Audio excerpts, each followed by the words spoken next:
ahead.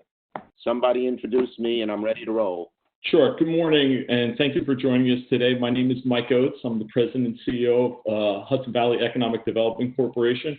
And we're very excited to have our very good friend, United States Senate Minority Leader Chuck Schumer, with us here today. He will be discussing COVID-19, the CARE Act, and future help from Congress to tackle the many challenges facing our country and our region. Let me just take a moment to explain how we're going to run this video chat. The Senator will open up with his remarks, and then we'll tackle as many questions as we can. HVEDC will work with the Senator staff to get answers to all of your questions, even the ones that we won't have time to answer today. I also want to thank the Senator staff, Allie, John, Megan, Nicole, who have worked very closely with us to provide the latest information to the business community during this crisis.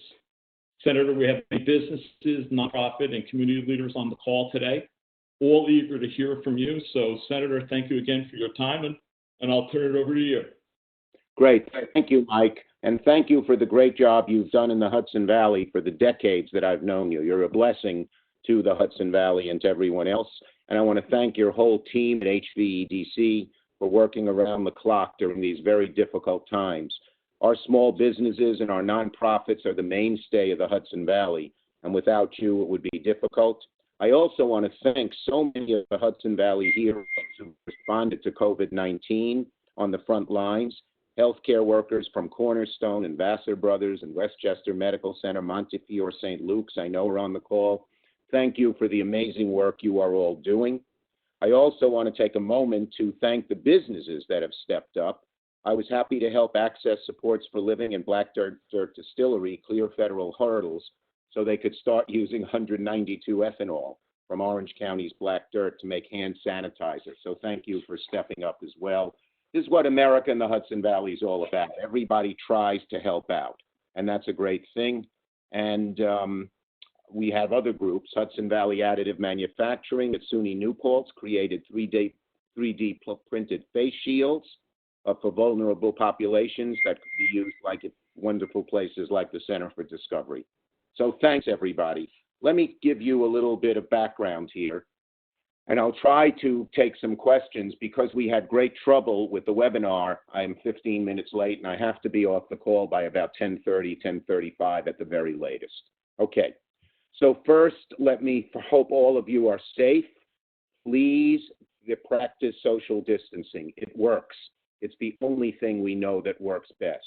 And everyone's tempted to avoid it here and there. Sometimes you have to if you're, one of our frontline workers in a variety of ways. But if you can avoid it, do. I got back after we passed our COVID-3 bill. I got in the car at midnight. It was a Wednesday night. Drove back to New York, got here at 4:30, and I've only touched 4 people since then for 2.5 weeks. Physically, that is my wife, my daughter and son-in-law who came to live with us, with my 1-year-old, 3-month grandchild. And I'm working 24/7, Mike and everybody, but my most exhausting hour and a half is the hour and a half I'm assigned to chase him around the house. We're not child-proofed anymore. He pulls the books off the bookshelves. He goes into the drawer with the pots, the closet with the pots and pans. The only trouble I got in, I turned my back. He got into the china closet and broke a few plates. My wife wasn't happy. But the point being, social distancing is very important. And one other thing, it's not foolproof, but doctors have told me, take your temperature if you have a thermometer in the morning and the evening. It is not foolproof, but it is a good indication of health. So let me tell you about the bill. The bill that was originally put on the floor did 2 things. It was put on by Mitch McConnell, our Republican leader, and it gave $1,200 to each individual who makes below $75,000 a year, $600 if you were poor, and it gave money to the very big corporations, $400 billion to that. When we got hold of the bill, and your Congress people worked on this too, Sean Patrick Maloney, Nita, Elliot Engel, and so many others, Delgado as well. We said we had to do 2 things. One, we needed to bolster our healthcare system. As the hospitals in the Hudson Valley, they're hurting. Even though they may not have that many COVID people suffering from COVID, all elective surgery is more or less stopped, and that's the bread and butter of hospitals and many other facilities, clinics, nursing homes, etc. We said we needed to have a Marshall Plan for healthcare, and we did. We put together $150 billion, and it goes to the hospitals, the clinics, the CHCs, all the providers. And we said that money can be used very flexibly, obviously for PPE and gloves and masks, ventilators if you need them, to hire new people, even so flexible that, let's say, a nurse had taken a few years off and you needed her to come back, they would pay for childcare to watch her kids who would obviously be home from school. So this was a very good thing. We expect that New York will get $25 billion from this, New York hospitals and healthcare facilities. That's vital to our Hudson Valley economy. The second thing we did was say we have to help average workers who are losing their businesses and small businesses who are losing their customers and income. And so what we did is we created two things. Number one, something called unemployment insurance on steroids. It's really now called pandemic unemployment insurance. If you lose your job or your company has to lay you off because they're having no income, the federal government will pay your full salary up to $75,000 a year for 4 months till July 31st. If you make above that, they'll pay most of your salary. And it's easy to apply. You're going to go to the unemployment office, and New York State has done a good job. They're trying to beef up their unemployment offices. By next week, we expect they will be. So it'll be easy to get. We've gotten rid of the rigmarole that is part of this, and so it'll be easy to apply, and it applies to everybody. It applies to gig workers and part-time workers and self-employed people and subcontractors, freelancers, you name it. It's across the board, and it should pump money, give it to the people who need it. But the second part of this, which is tied in with the small business section, which I'll get to in a minute, basically says that when you lay off your employee, if you're a small business, they are furloughed. They keep whatever benefits you still might have for them, a health care or a pension or whatever. But they are paid for by the federal government, but they're still officially on your books. And that means that they can come back to work once, God willing, this crisis is over. The idea was, look, businesses, small businesses, as we all know, are organic. A restaurant has a chef and some sub-cooks and some maitre d' and waiters and people who clean up the place. If they were just on unemployment and scattered to the winds, that business might never start up again. But because they're furloughed and they're getting their salary, they stay with the employer and the business can start up, God willing, when this crisis is over. Small businesses under 500, every business can avail themselves of the unemployment insurance on steroids. So that's a good thing. But small businesses under 500 get an additional help, which is they get loans at very low interest to help pay their other expenses once they pay the employees, using this unemployment insurance or money that goes directly to them. And that money, which the amount was too low, we wanted it to be 50% of employment costs. The Republicans wanted 15. We settled at 25. We're trying to make it higher in COVID-4. But that 25% can pay other expenses. And those other expenses, and if you hire back your employees, as the plan is, all those loans are forgiven. So if you hire back 100% of your employees, it's 100% forgiven. If you hire 75% of your employees back, 75% forgiven. So it really helps. And the other real thing, and I was able to do this, nonprofits get this the same as for-profits. Any nonprofit under 500 is just as available for this program as the for-profits. I know how important our nonprofits are to our economy in every way. So that is a very important part of the bill. Third, there is a tax credit for everybody. This is for small businesses and big businesses of 50% of the salary. And it is refundable, so if you're not making much profit, you still get the money from the federal government. So if you're paying someone $100,000, the tax credit would give you $50,000 if you kept that person on the books. So that's another way to encourage people to keep their employees and make things happen. Finally, we did foreclosure forbearance. If you are a resident, your home cannot be foreclosed upon for 6 months. If you're a tenant, you can't be evicted for 3 months because of the lack of money. So this, and finally, we gave money to state and local governments. The state got quite a bit of money. The governor has $10 billion. This is aside from the FMAP fight for his budget. Some of the larger localities got money, but the smaller localities were left out in COVID-3. We tried to get them all in. We couldn't. Some of them get it, some don't. But in COVID-4, we're making sure that everybody gets money using the CDBG allocation of money, which most areas get. And so we did that. We also, though, did put money into CDBG. And so that goes to $193 million went to New York State. 11 million went to local governments in Dutchess, Orange, Rockland, Ulster County, Westchester counties. There was FMAP money in there, which gave most of the counties a great deal of money. I spoke to our county executive in Dutchess. He was very appreciative of that. Westchester gets 43 million, Dutchess 8 million, Orange 14 million, Putnam 1 and 2 million, Rockland 13, Sullivan 4, Ulster 7. So that should help them. And we hope to expand that in the COVID-2 bill. We got money for the Stewart Airport. We got money for the White Plains Airport. For those who are affiliated with colleges, we got New York State gets $1 billion of money to our institutions of higher learning. And the good news is it doesn't go through the state. It goes directly to you because of the problems you faced.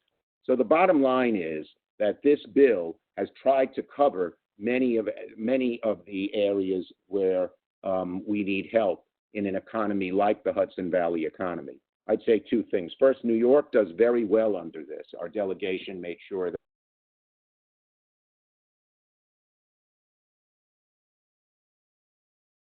that this stayed in with the president's, this was the president's proposal. Everyone who makes below $75,000 gets a $1,200 check. Kids get a $500 check. So if you're a family of two and you each make under $75,000, you could get as much as $3,000. It's a one-time check.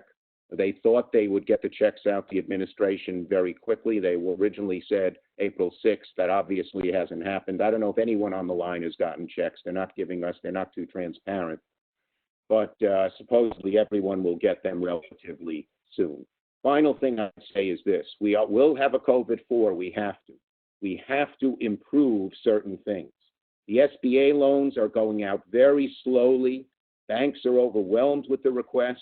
And many of our businesses and nonprofits who don't have relationships with an ongoing bank and an ongoing banker are having real trouble because of the way the administration is rolling this thing out. We are trying to straighten this out in both the PPP program, but also in the emergency loan and grant program, which goes directly to the company. And that's one of the arguments we're having right now. The administration says they need more money for the small business program. They do, but we want to modify it so it works better for more businesses than it does now, not just those who've had a good relationship with a bank. For instance, we heard from Sawyer Savings Bank in Ulster County. They're having issues reactivating their SBA lender to process 30 loans. They keep calling SBA and not hearing back. We would streamline all that so Sawyer Bank would get, and smaller banks, credit unions are not doing well right now, so credit unions would be included, and they get direct lines of money. I'd like to pass this bill this week if we can come to a compromise. Thus far, McConnell has said he just wants to give the money and not change the rules, and we don't think that makes sense if so many people are being left out and having so much trouble, which I'm sure, Mike, you at HVEDC are hearing about. We also allocate some money for rural areas, which of course affects the Hudson Valley. So that has to be straightened out. But there are lots of things, finally, in conclusion, There are lots of things in COVID-4 that will be in COVID, that we will do in COVID-4 that we're not doing now. And one way you can all help is make suggestions. If these programs need improving, need changing, if we're leaving out certain things. Oh, one more thing. We did get $14 billion in emergency grants and loans to dairy and specialty crops. So for the farmers in the Hudson Valley, there is money. The administration hasn't given it out yet, but it's there. And I made sure it didn't just go to the row crops in the Middle West and cotton in the South. There's special and other things that our economy benefits from. Finally, last thing I'll say, and I don't know if we have time for a question, Mike. Maybe one. We'll take one or two if we can. But I'd say this is the worst crisis that I have lived through. And I lived through 9/11 and lost 3 friends, and I've lived through the Great Recession, and we, of course, lived through all the storms that affected the Hudson Valley. But this one's different in 2 ways. One, we don't know enough. How long does it last? How does it spread? How do you get a vaccine? How do you get this? How do you do that? We're so uncertain. And when is it going to be gone so that we can resume our lives and resume our businesses the way we did? No one has exact answers to those, and the uncertainty is extremely troubling. And the other thing is we're isolated. We're New Yorkers. We like to mix and mingle and see each other and be with each other and talk to each other and shake hands and hug and this and that. Can't do that. Having said that, we are New Yorkers. We're Americans. And I have faith in God. It's Easter, resurrection. Out of the worst comes the best. It's Passover. God delivered the Israelites from such oppression. And so with faith, with sticking to it, with not giving up, and with helping one another, as you have done by the many examples I've talked about, we'll overcome this, and we'll be just as before when they predicted the last crises we would lose out. We'll be bigger, better than ever. I'm going to try to touch on a few other questions. 501c6s, like the Chambers of Commerce, they should have been put in. We tried to get them in. We had opposition from the other side. That's very important in COVID-4 and to make it retroactive. The unemployment insurance, by the way, is retroactive to March 20th, as is a lot of the small business lending. So that's an important point. Tourism and hospitality, we know how important that is. There is $1.5 billion for EDA to increase business. I'm trying to go through the questions that I've seen. Salt, love to get rid of salt. I mean, I'd love to get rid of the, I'd bring back the full salt deduction. I don't think we can get the whole thing done here. That would have to wait, this is a political commercial, till I become majority leader. McConnell is opposed to it completely. They're the ones who put it in. But we may try to get a little bit in COVID-4 if we can. And finally, the Heroes Fund. Excuse me. I have a cough in the morning always, don't worry. The Heroes Fund, which we called for anyone who's on the front lines, an EMT worker, a firefighter, a nurse, but also people who have to drop trucks to the supermarket, the people who have to be in the supermarket. They're getting our applause and our thanks, but they deserve some extra pay. I heard the other day of a home health care worker. He watches 2 elderly people, and he doesn't make that much. They don't make that much. He used to use public transportation to get to the job. There is none. So he's renting a car. He doesn't have that kind of money, but he's devoted to his people. We propose that any of these people who are frontline, healthcare and everyone else, get $13 increase per hour while they're working. They deserve that help, and we're trying to get that in COVID-4 as well. Let's see. I think that's it. I think I've touched on each of the questions you've had. The biggest issue is small business. We're trying to improve it. Please tell everyone you know that we should not just put in more money all with it going the same way it has, but also improve it and put in more money. We will put in more money, but we need to improve it, streamline it, and making those who don't have a direct connection with a banker who they've worked with be able to get the money too. With that, Mike, thank you. Yeah, well, Senator, thank you for hopping on. We know that your schedule is crazy these days. And to everybody that's on the line, for any question that wasn't answered in the Senator's remarks, HVEDC, along with the Senator's staff, will get those answers to you, as soon as possible. And again, Thank you, Senator, for your time. Thank your staff. Megan Glander of our Hudson Valley office, you all know her, and John Cardinal, who has been very involved in the small business parts of this, will be available to you, Mike, when you have problems that we will try to work out. We can't help every business that calls us find a banker, but we can show you where to go, how to do it, etc., working with HVEDC. Right. Perfect. Again, thank you, Senator, and thank you, everybody, for coming on today's call, and we'll continue to get information out to you. Thank you. And again, I'm sorry I had to be quick. These webinars, they're made for people 25 years old, but I got to see you all. Thanks. Good. Thanks again, Senator.